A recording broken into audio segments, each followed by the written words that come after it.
Get into it, just a couple of sidelights. The 37th chapter of Isaiah is almost word for word a repeat of 2 Kings chapter 19. And chapters 38 and 9 cover the same portion of Hezekiah's life as does 2 Kings chapter 20. So in a sense, we have a repeat of history that we have already covered as we were going through 2 Kings. But that was long enough ago that you've probably forgotten it, and so we can go through it again. One further note, and that is when they wrote this portion of Hezekiah's life, they were not seeking to record history in a chronological order. Now, with them, it was just giving you series of events that took place with no concern as to the chronological order of the events. This is one of the difficulties that we have in cross-cultural seeking to relate to people in a cross-cultural type of an environment. Because people of different cultures think of things in different ways. They don't follow the same kind of logic, for instance, that we follow. The Hebrew poetry does not rhyme. It is more a poetry of thought rather than our poetry, which is rhyme and rhythm. Theirs is just ideas to them are poetic. And so the repetition of an idea in a slightly different way to them has a poetic beauty, where to us it's a redundancy, and we like a rhythm and we like a rhyme. So in setting down the events, they weren't interested in last year this happened, this year, and then, or 5 years ago, and then 4 years ago, and then 3 years ago. But it could be, this is what happened today, and then in the next chapter, they'll tell you what happened 12 years ago. And so what it is giving you sort of a collection of stories about King Hezekiah and his reign with no thought or desire to set it in a consecutive order. So the events that we will read about in chapter 37 actually covered a pretty broad period of time. It deals with the 2 invasions by Assyria. And there was a separation of 5 years in these 2 invasions, but it doesn't bother to bring that out in the text. The first part of the chapter begins about 706 BC. The latter part of the chapter is 701 BC. But then the next chapter, in our minds, it should be 699 or 695 or something, but the next chapter is 712 BC. So you actually go backwards from a chronological order, and yet the way it is set out, you see, our minds are set to go 1, 2, 3, 4, 5.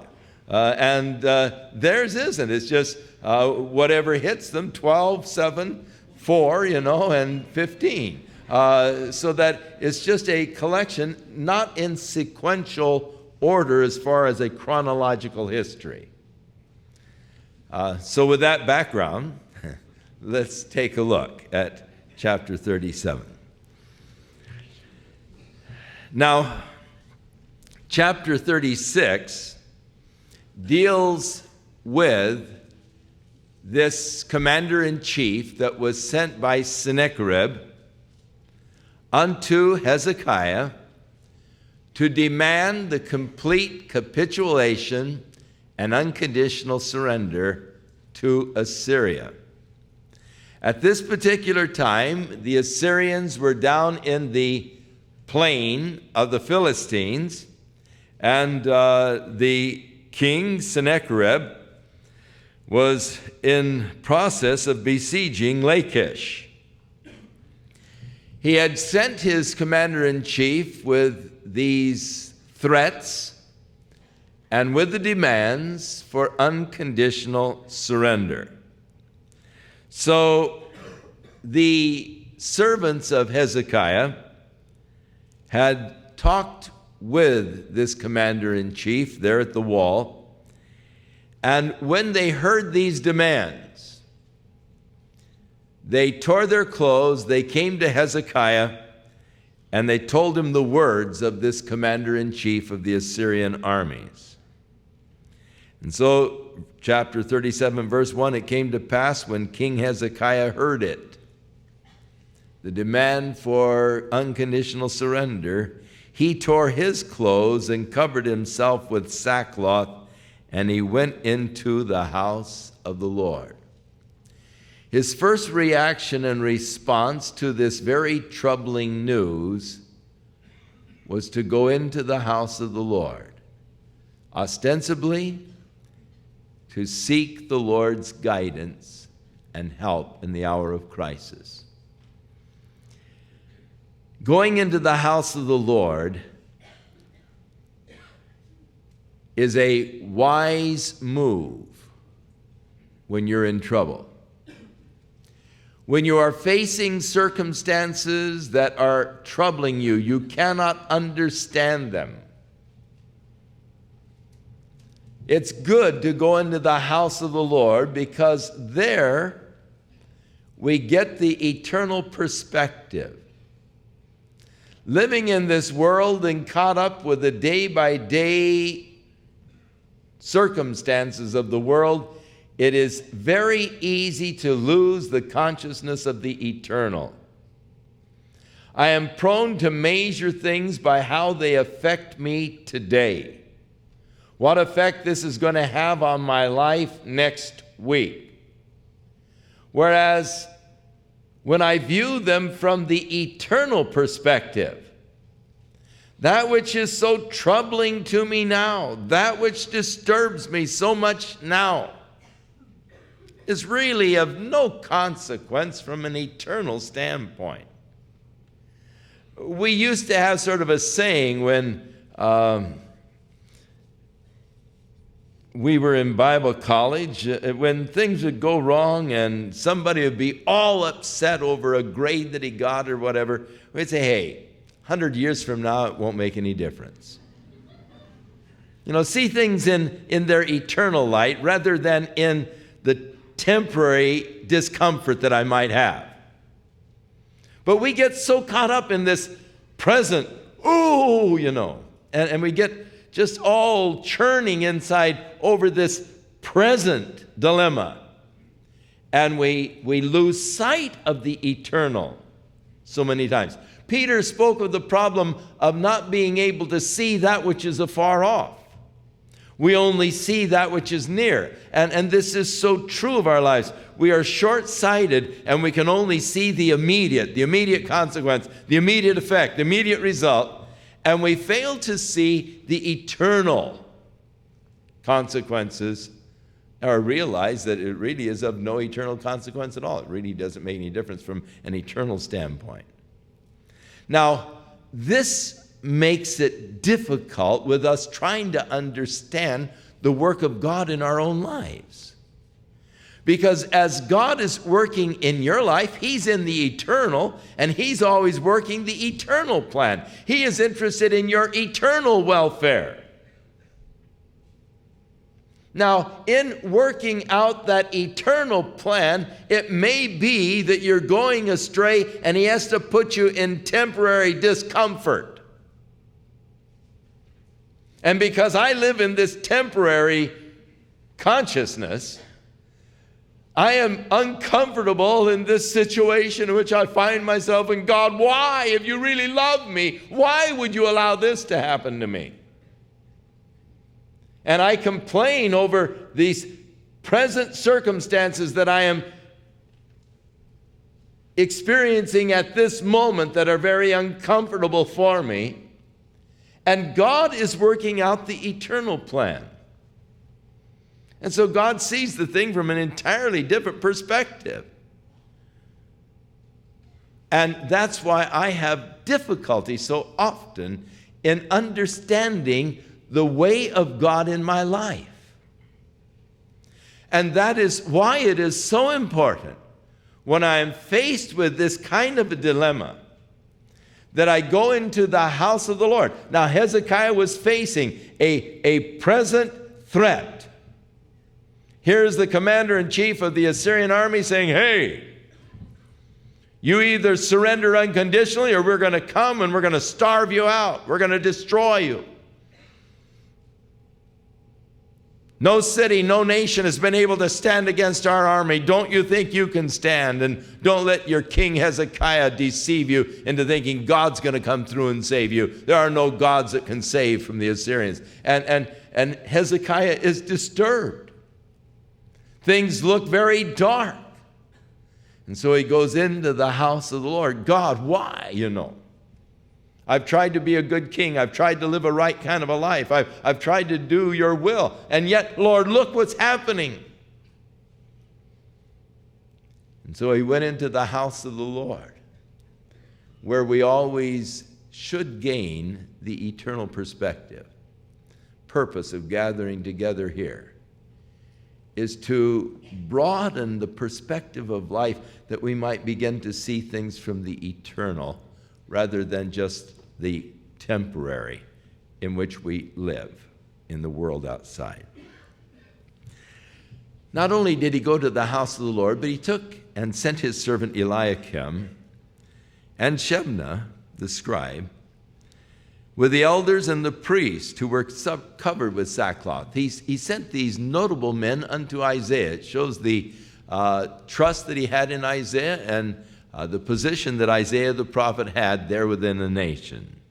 The king is sending his chief cabinet, actually, to Isaiah the prophet, who was the son of Amos. And they said unto him, thus saith Hezekiah, this is a day of trouble for the nation. This is a day of rebuke. We've been rebuked by this pagan king. It's a day of blasphemy, for he has blasphemed our God. For the children are come to birth, but there is not strength to bring forth. So he's talking about the nation, that we're coming to a birth, but we don't seem to have the strength to get through. And so it may be the Lord thy God will hear the words of the commander-in-chief, whom the king of Assyria his master has sent to reproach the living God, and will remove the words which the Lord thy God hath heard, and will reprove, rather, the words which the Lord thy God hath heard. Wherefore, lift up thy prayer for the remnant that is left. So the plea that Isaiah would pray, the remnant being those in Jerusalem. The other cities of Judah have already fallen to Assyria. And so Jerusalem is in a very weakened state. All of their ally cities have been taken. They alone remain. And they have received this reproach against God. And so pray to God. Lift up thy prayer. So the servants of King Hezekiah came to Isaiah. And Isaiah said unto them, thus shall ye say to your master, thus saith the Lord, be not afraid of the words which thou hast heard, wherewith the servants of the king of Assyria have blasphemed me. Behold, I will send a blast upon him, and he will hear a rumor, and return to his own land, and I will cause him to fall by the sword in his own land. Now, this prophecy covers a period of time. This is about 706 BC. Sennacherib was in the process of taking the Philistine city of Lachish, And it is true, he heard rumors that caused him to return back to Assyria. There were a couple of rumors. One, the Ethiopians are coming, and the other was that Babylon is beginning to stir. And so the fear of Babylon, which was beginning to gain power. So Sennacherib returned from this siege back to Assyria, but with the promise and the threat, you're not through with me yet. Don't think you're off the hook. I'll be back, was the idea. So the commander-in-chief returned, and he found the king of Assyria was warring against Libnah, for they had heard that they had departed from Lachish. They had left off the battle against Lachish, and they had gone to Libnah, and he heard saying concerning Tirhakah, the king of Ethiopia, that he has come forth to make war with thee. And when he heard it, he sent messengers to Hezekiah. He heard this rumor, so he sent messages back to Hezekiah. And says, thus shall you speak to Hezekiah, the king of Judah, saying, don't let your God in whom you trust deceive you, saying, Jerusalem will not be given into the hand of the king of Assyria. Don't be fooled, dear man. I'm not through with you yet. And don't take the word of the prophet as you're out of the woods, because I'm still going to wipe you out. Behold, you have heard what the kings of Assyria have done to all the lands by destroying them utterly. And do you think that you are going to be delivered? Who do you think you are that you can stand against Assyria? Have the gods of the nations delivered them which my fathers have destroyed, as Gozan and Haran and Rezeph and the children of Eden, which were in Telassar? Where is the king of Hamath, the king of Arphad, and the king and the city of Shepharvaim, or Hena, or Iva? These were cities that were destroyed. And so this is a letter again that is again threatening and challenging the God of Hezekiah. So Hezekiah, when he received this letter, in a period of time, Sennacherib had gone back to Assyria, but now in 701 he comes back with his troops. And here's the letter. So you have a period of time here that lapses between the letter that he receives and the first promise that he's going to go home. So he's back again, sending the letter. And Hezekiah received the letter from the hand of the messengers, and he read it. And again, he follows the same tact as earlier. He went to the house of the Lord, but this time he just spread the letter out before the Lord. Lord, look what this guy is saying about you. Look at these blasphemous things he's writing.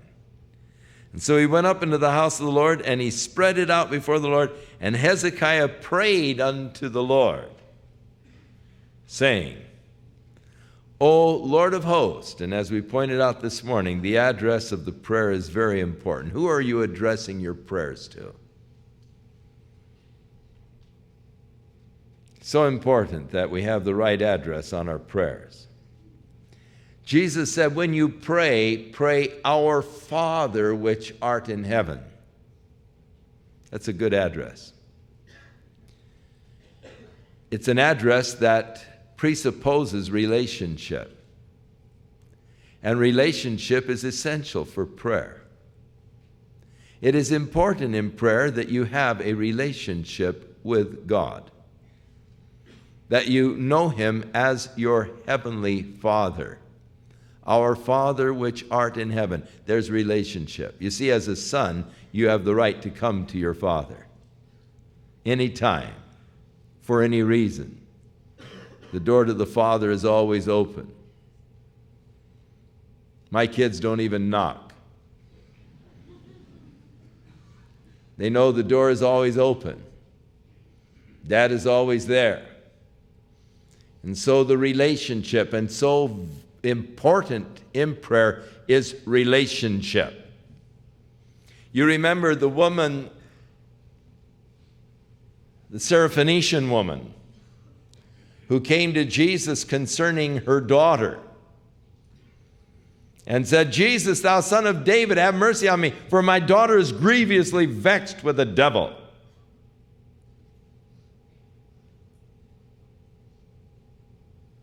And the disciples said, Lord, do something about this woman. She's bugging us. For Jesus seemed to ignore her. And Jesus said, it isn't right to take the children's bread and throw it to the little puppies. He said that in her hearing. And she said, that's true, Lord, but the little puppies do eat the crumbs that fall from the master's table. He said, oh, woman, I've not encountered this kind of faith. And her daughter was healed. But the children's bread, there's a relationship. And that relationship is so important in prayer. Our Father, to have that relationship. Here he is addressing his prayer. Addressing it to Yahweh of hosts. O Yahweh of hosts, the God of Israel, that dwells between the cherubims. So this is the concept they have of God. You remember the temple, the Holy of Holies, the Ark of the Covenant that was there in the temple had these carved cherubims above it. Came from the tabernacle. And that temple, Holy of Holies, was the model of the throne of God, surrounded by the cherubims. And so, O Yahweh of hosts, the host of heaven, the angelic host of heaven, he is the God of our fathers, God of Israel, the God that dwells there among the cherubims. Thou art the God, even thou alone, or you are the only true God. Of all the kingdoms of the earth, they all had their gods, but they were not true gods. They all had their objects of worship, their forms and rituals of worship, but they were not true gods. You are the only true God, because you have made the heavens and the earth, and that's what distinguishes him. He is the creator. He's created the universe. O Lord, thou art God. Thou hast created the heaven and the earth and everything that is in them, the disciples prayed. So the creator of the universe. Now that helps put your problem and your need in perspective. When you realize that he is the God of the universe, you're not talking to just some inept friend who has limitations when you pray. You're talking to the eternal God that is without limitation. The God who created the universe, the God who is all-sufficient, the God who is capable to do exceeding abundantly above anything you could ever ask or think. The God who is your heavenly Father and delights to give good gifts to his children. The God who dotes over his children.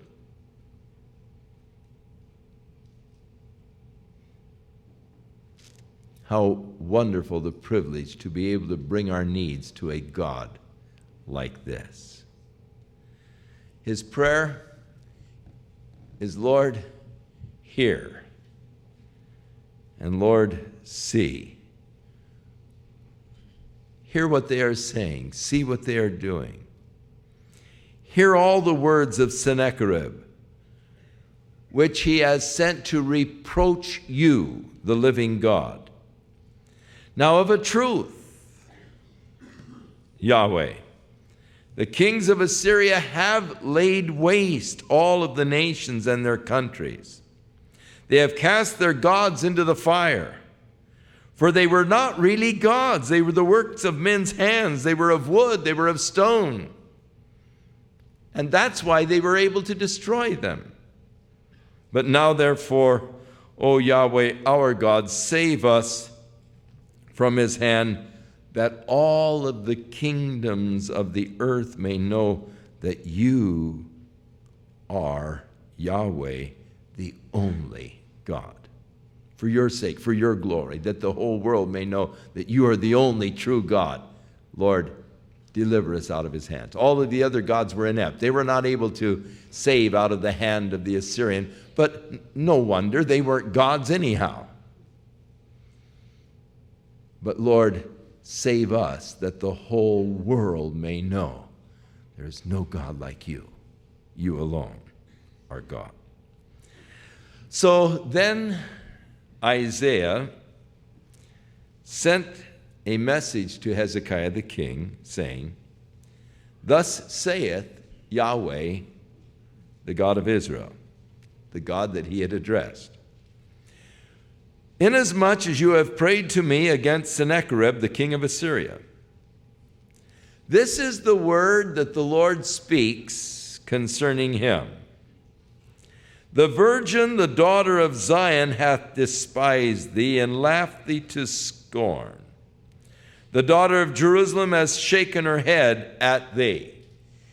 In other words, you come and you're boasting of all you're going to do, your power and so forth, and the young girls are going to laugh at you. The little girls are going to shake their head at you. They're going to defy you. Because who have you reproached and blasphemed?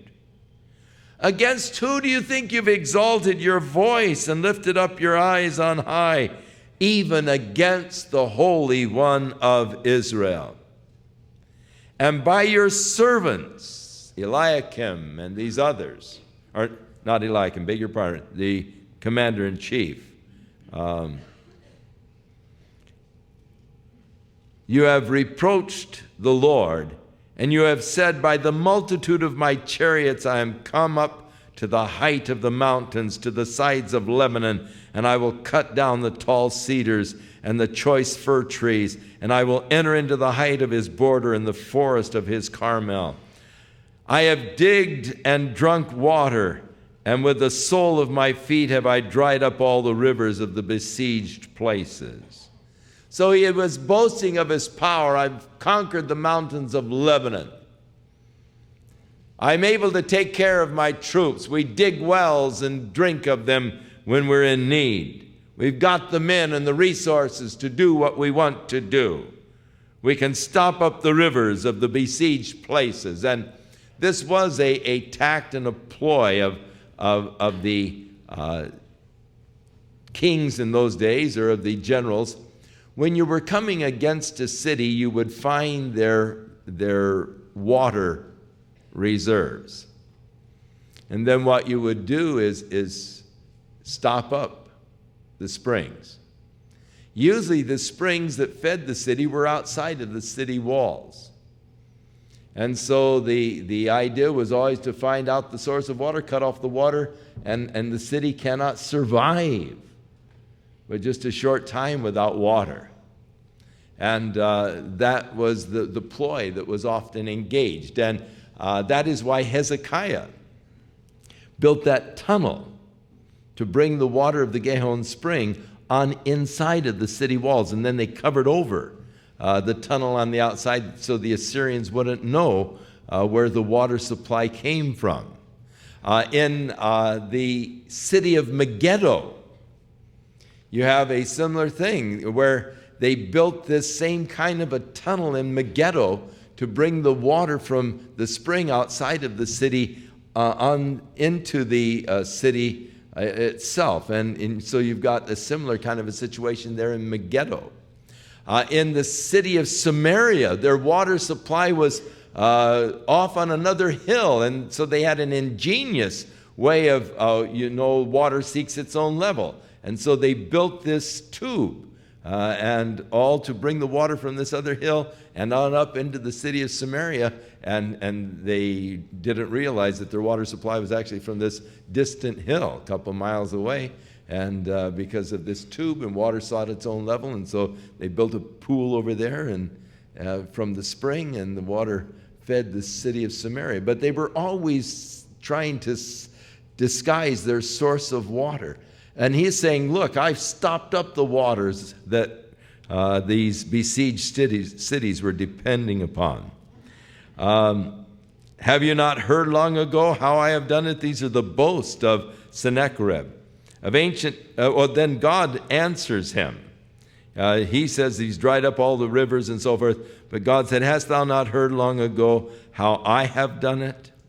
Of the ancient times that I have formed it? And now I have brought it to pass that you should be laid waste, that thou shouldest be to lay waste defenced cities and to ruinous heaps. Therefore their inhabitants were of small power. They were dismayed and confounded. They were as the grass of the field, and as the green herb, and as the grass on the housetops, and the corn blasted before it has grown up. It is true that you have conquered. These nations that you've conquered were really of no account. They're like grass that grows up rapidly but dries so quickly. Like the grass on the housetops, they had dirt roofs, and the grass would grow on the dirt roofs, but it would die very quickly. And so, but I know your abode, and you're going out and you're coming in, and your rage against me. God said, I know all about you, man. I know where you live. I know when you go out and come in, and I know the rage that is in your heart against me. And so he knows about you. He knows all about you. He knows where you are tonight. He knows if you have a rage in your heart against God. And because of your rage against me, and thy tumult is come up into my ears, therefore will I put my hook in your nose. Now, this was the typical tact of the Assyrians. When they would capture a city, and they would lead the people away captive, but what they would do is put these hooks through their noses. And thus, with the hook in your nose, you weren't apt to try and run away. And they would lead you then. They'd have all these slaves or all these prisoners of war sort of tied to the rope with a hook through their noses. And they would, it doesn't take much pulling to get you to go the right direction. And so God says, I'm going to do this to you. You've done it to a lot of people. I'm going to do it to you. Therefore, I will put my hook in your nose and my bridle in your lips, the hook through the lips, and I will turn thee back by the way which you came. So he was going to take the very ploy that, in other words, I'm going to force you to retreat. You'll go back by the very way you came. And this shall be a sign unto you. Now this is to Hezekiah. The message was to Hezekiah of God against the king of Assyria. And so the sign that shall be to Hezekiah is that it's not going to take place immediately. You will eat this year such as grows of itself. You won't be able to plow and plant your fields this year, but whatever seed and grain is there that comes up of itself, you will eat of that. And the following year, the same way, you still won't be able to plant. There will still be enough problems and all that the second year you won't be able to plant, but again, you'll just eat that which comes up of itself in the ground. But in the third year, you will sow and you will reap, you'll plant your vineyards, and you'll eat the fruit thereof. So it's not going to, this deliverance won't be complete for 3 years. And the remnant that is escaped of the house of Judah shall again take root downward and bear fruit upward. God will work with the remnant of his people, and they shall yet bear fruit. For out of Jerusalem shall go forth a remnant, they that have escaped out of Mount Zion, and the zeal of the Lord of hosts will do this. Therefore, thus saith the Lord concerning this king of Assyria, he will not come into this city, nor will he shoot an arrow there, nor come before it with shields, nor cast a bank against it. But by the way that he came, by the same he will return, and he shall not come into this city, saith the Lord. So the straight out promise of God, he's not going to come into this city. For the Lord said, I will defend this city to save it for my own sake and for my servant David's sake. Lord, for your glory, he said. that all the earth may know. And so God said, I will for my sake. So then, a little note from history. Then the angel of the Lord went forth and smote in the camp of the Assyrians 185,000, so that when the rest of them awoke early in the morning, behold, there were all of these dead corpses around them. So Sennacherib, the king of Assyria, departed. He left. He went back to Nineveh, the capital of Assyria, and he dwelt there in Nineveh for a few years. But it came to pass, as he was worshiping in the house of Nisroch, his god, that Adramelech and Sharezer, his sons, smote him with the sword, and they escaped in the land of Armenia, and Esarhaddon, his son, reigned in his stead. So the word of God against Sennacherib was fulfilled. He was returned to his land, and there he fell by the sword in his own land. Now it was at this point when the angel of the Lord destroyed the Assyrians, 185,000, that, remember, and you see, he doesn't follow the chronological order. It was at this point that the sinners in Zion were afraid. Fearfulness surprised the hypocrites, because they said, who amongst us can dwell with this devouring fire? They saw the effects of God's fire against the Assyrians, and fear gripped their hearts. And one further little note here. One angel in one night wiped out 185,000. I think of the Garden of Gethsemane when the soldiers came to arrest Jesus, sent from the high priest. And Peter drew out his sword and began to swing away, whacked off the ear of Malchus, the servant of the high priest. And Jesus said, Peter, put away your sword. Don't you realize that at this very point, if I wanted to, I could call a legion of angels to defend me? And I think of if one angel could wipe out 185,000, what could a legion of angels do?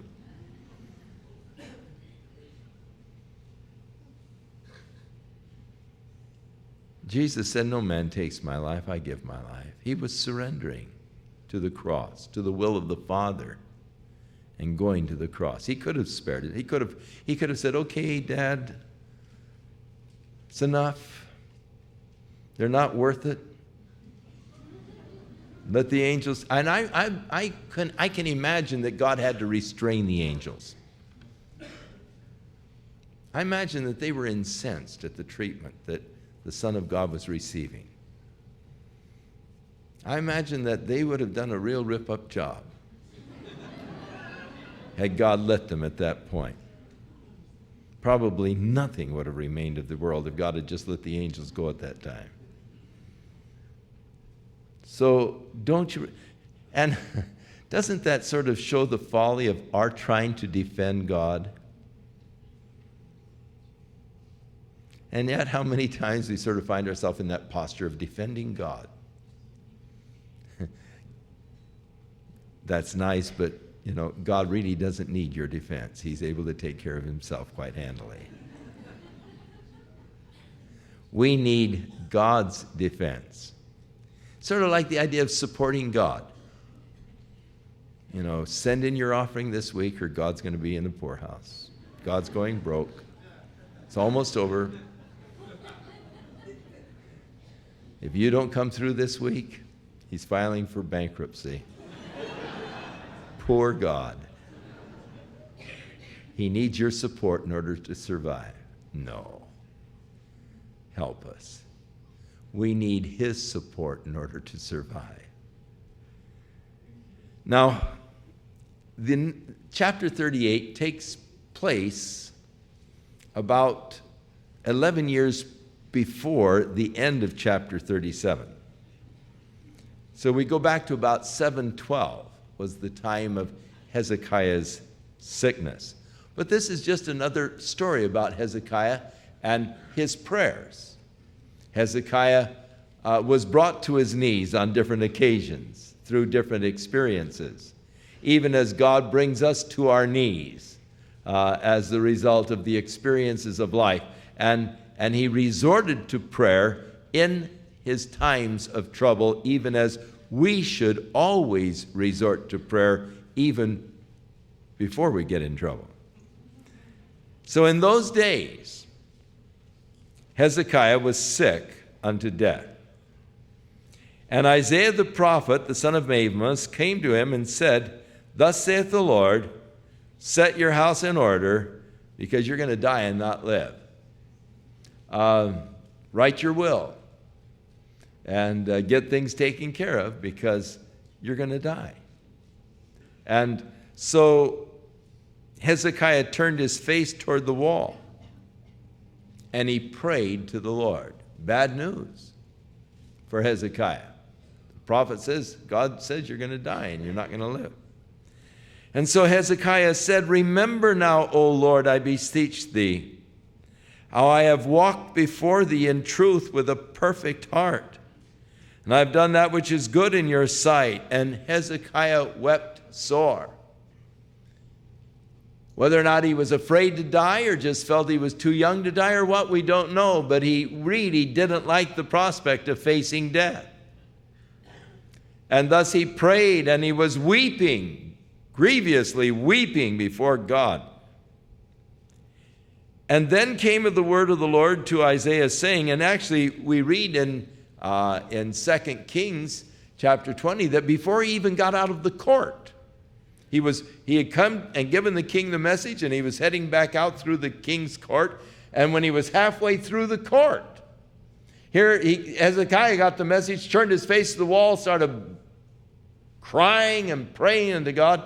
And before Hezekiah got to the middle of the court, the word of the Lord came to Isaiah, saying, Go and say to Hezekiah, Thus saith the Lord, the God of David thy father, I have heard your prayer, I have seen your tears, and I'll give you 15 more years. Interesting.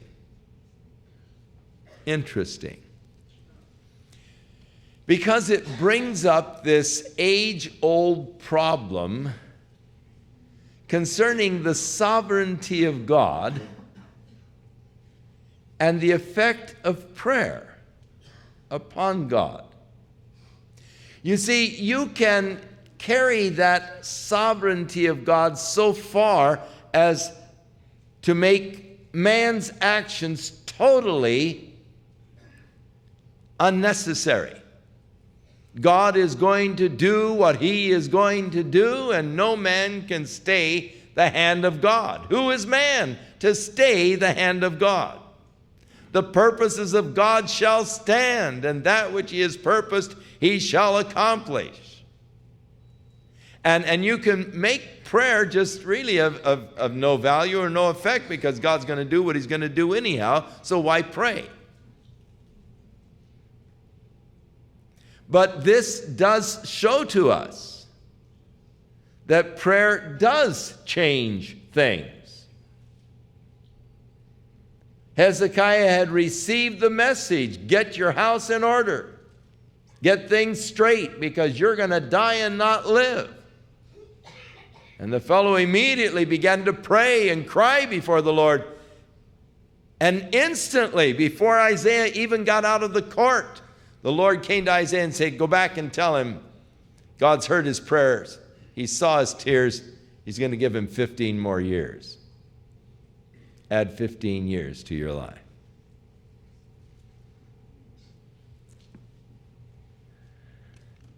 And I will deliver you and this city out of the hand of the king of the Assyrians, and I will defend this city. You see, this is before the Assyrians had even come around.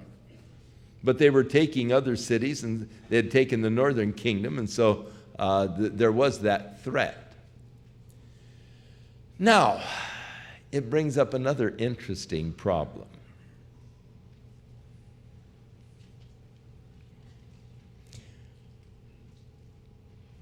the time is appointed for us to die. God has appointed time. It's appointed unto man once to die. And Hezekiah begged off his appointment. Postpone it, Lord. I don't want to meet you right now. And his prayer that God would extend his life. And God heard and answered his prayer and extended his life. But was that for the best for the nation? Brings up an interesting question. Because it was after this time that his wife bore a son by the name of Manasseh, who took over the kingdom at the death of Hezekiah. And Manasseh was the most wicked, ungodly king ever to reign in Judah. He led the nation spiritually down the tube. Everything that his father had done for God in a positive way, he undid.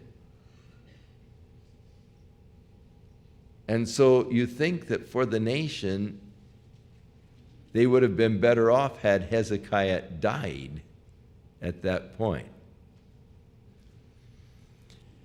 Which brings up another interesting kind of a thing.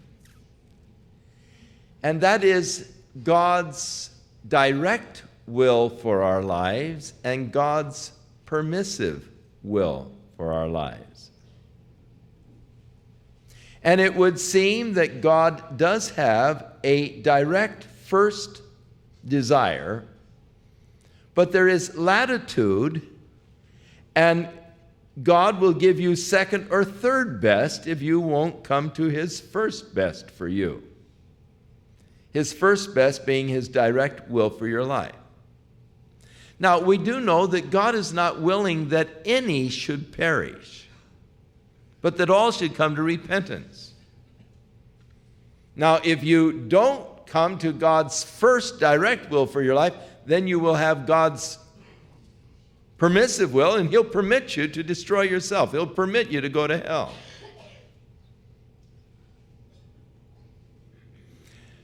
With Jacob, God said, now don't go down to Egypt. Sojourn in the land here. But Jacob now hears that his son Joseph is alive, that they've got some years of famine left. And Joseph is saying, Dad, come on down with the family. I'll take care of you well here in Egypt. God has blessed me. And Jacob prayed, and God said, okay, go to Egypt. But it would seem that that was a permissive will. The direct will was stay out of Egypt. And getting out of Egypt was no easy task. It took them 400 years, and the descendants of Jacob went through some pretty hard times before they got out of Egypt. And then they had to take by force this land.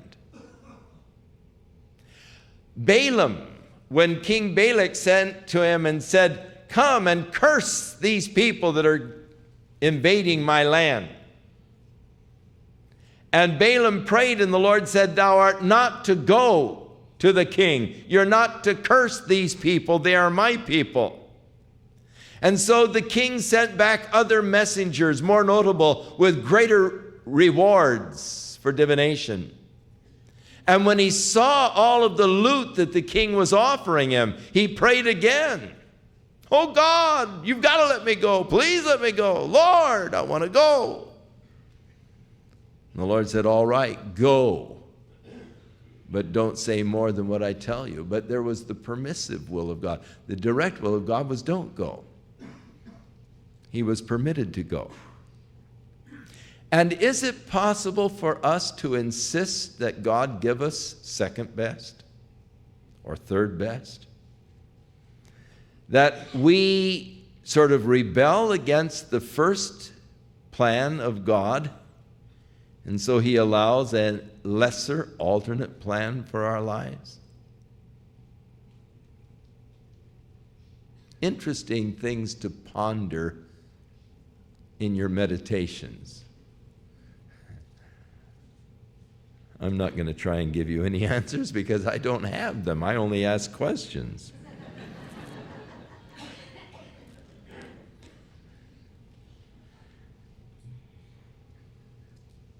Now, the promise to Hezekiah is that the Lord will give him 15 more years.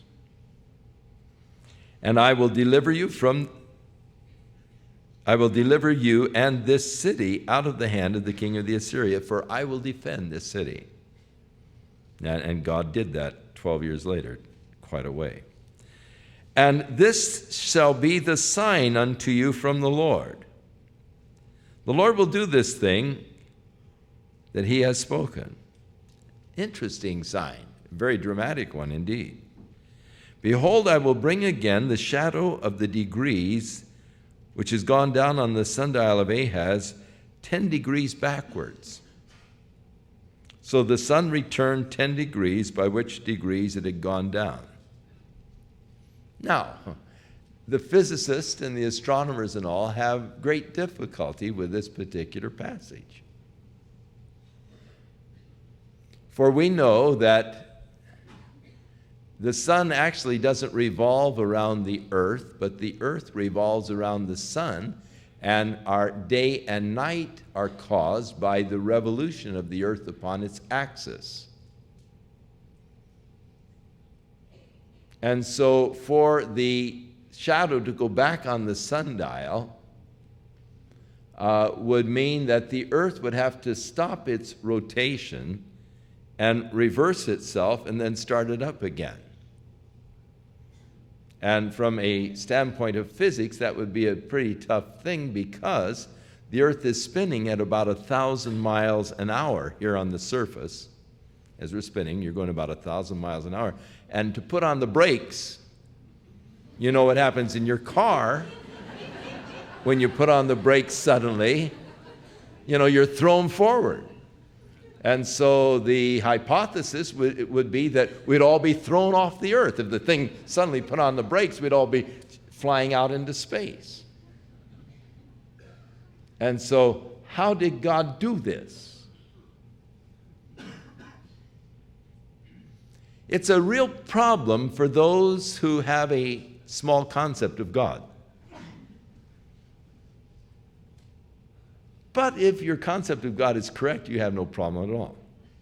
He could have done it in any of many different ways. He could have actually taken the sun back. Or he could have stopped the earth and reversed the orbit for just a little bit and then spun it again. How is it that the earth does spin on its axis and remains pretty constant through the centuries? By what momentum does the earth continue to spin? And has continued to spin? Who started it spinning to begin with? Who gave it the initial flip to get it going?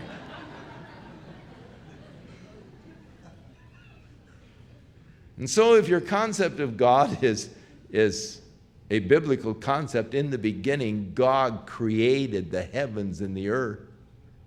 He measures the heavens with the span of his right hand. I mean, that's a pretty big God.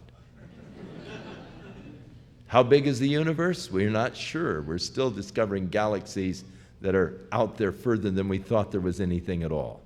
15 billion light years? Perhaps. Maybe we'll discover further galaxies. You ask God, how big is your universe? He says, oh, it's that big. Measured it out. When I measured the universe, that's a pretty big God. So you see, he could do things any number of ways that he might desire. And so I have no problem with this verse because my concept of God allows him to do anything.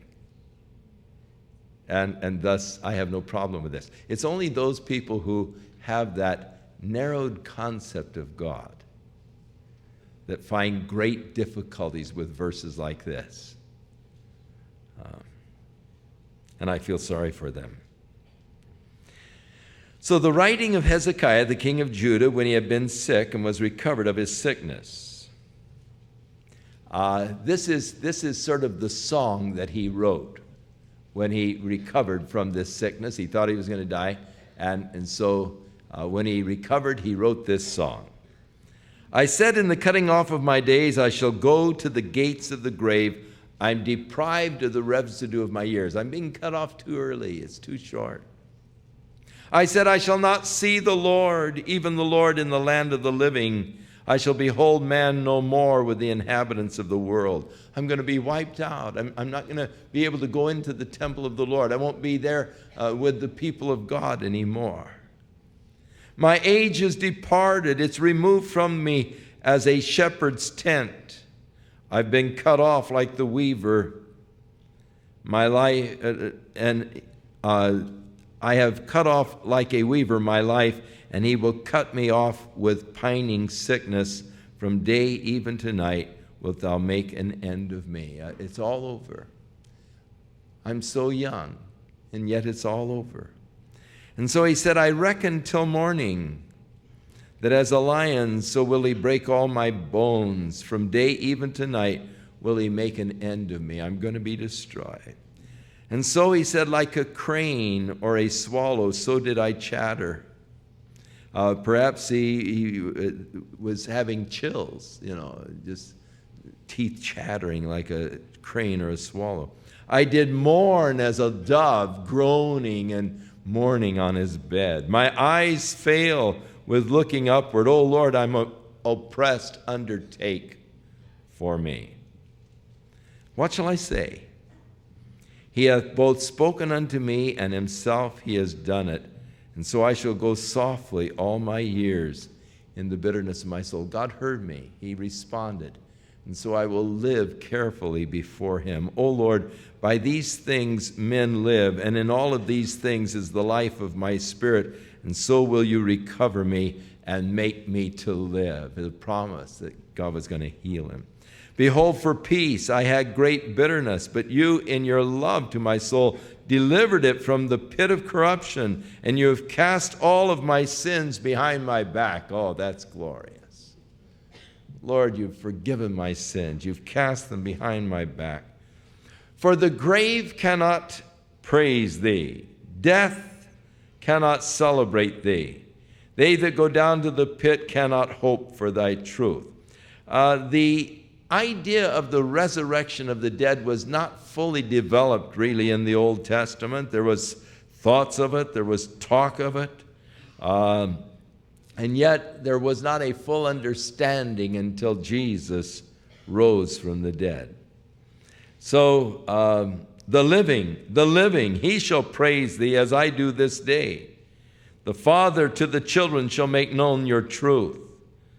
The Lord was ready to save me. Therefore, we will sing my songs to the stringed instruments in all the days of our life in the house of the Lord. So I wrote this to be sung, a rejoicing in the healing that God gave to him and in the extending of his life when he was dying and really had given up for dead. God extended his life, and so the rejoicing of his heart for this, the song that he wrote that was to be sung among the congregation of the people, accompanied by stringed instruments. For Isaiah had said, let them take a lump of figs, a poultice, and lay it for a poultice on the boil, and he shall recover. So Hezekiah also had said, what is the sign that I shall go up to the house of the Lord? And the sign was the dial going back, the sundial going back 10 degrees. Now, at the time of his recovery, Merodach-Baladan, who was the son of Baladan, the king of Babylon, he sent letters and a present to Hezekiah to congratulate him in the healing, because he had heard that he was sick and that he had recovered. And Hezekiah was glad for these emissaries that had come from Babylon, and he showed them the house of his treasury, all of the treasure of Israel, the silver, the gold, the spices, the precious ointment, all of the house of his armor, and all that was found in his treasures. There was nothing in his house nor in all of his dominion that Hezekiah did not show them. Here were these emissaries from Babylon coming to congratulate him on his healing. And Hezekiah says, take a look at the glory of my kingdom. Here's all of my treasures, and here's all of our weapons, and the power and all. And showed them all off to this son of the king of Babylon. So then Isaiah the prophet came to Hezekiah, and he said unto him, what did these men say to you? And where did they come from? And Hezekiah said, they are come from a far country unto me, even from Babylon. Isaiah said, what have they seen in your house? And Hezekiah answered, they've seen everything that is in my house. There is nothing among my treasures that I have not showed them.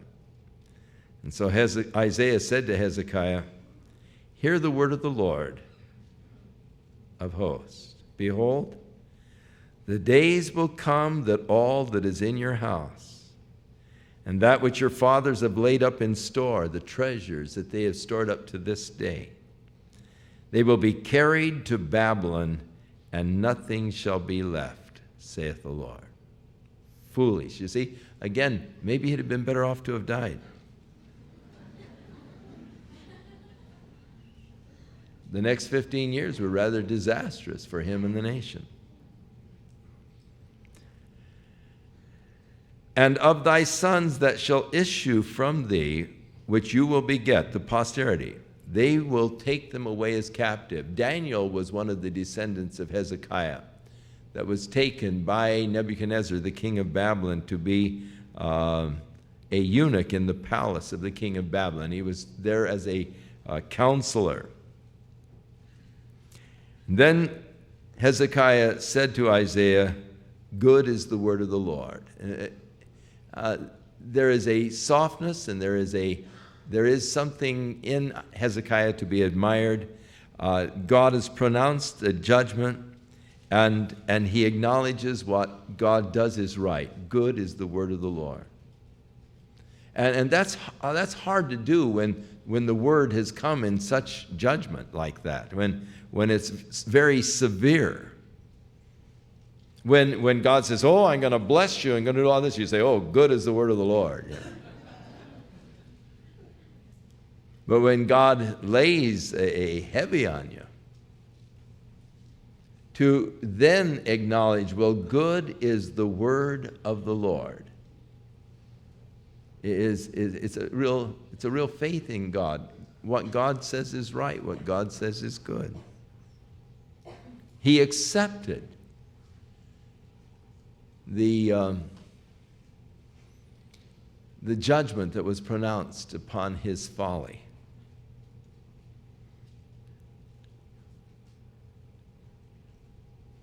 And he said, moreover, for there shall be peace and truth in my days.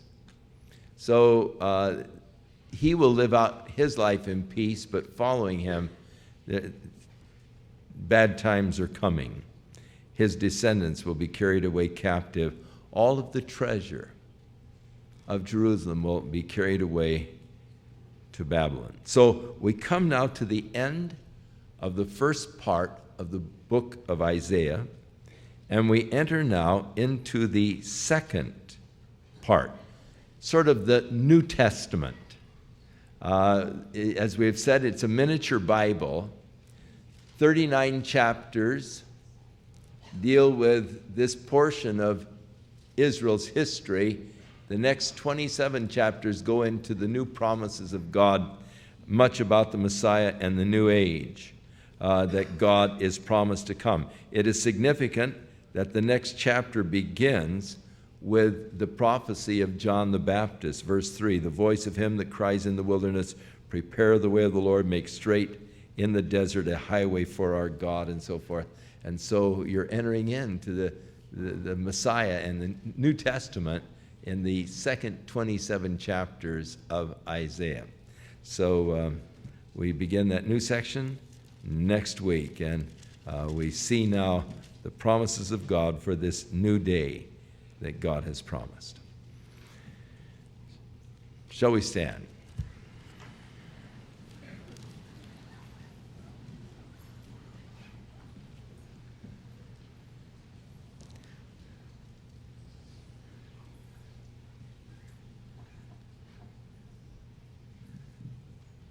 May the Lord be with you and bless you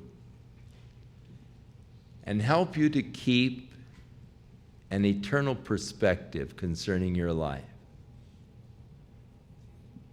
so that the hope that is ours in our high calling in Christ will sustain us through whatever dark experiences that we might be facing.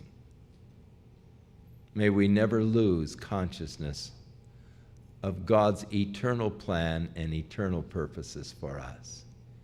And may we see the experiences of our life as they relate to the eternal, and thus be strengthened in our walk with Him.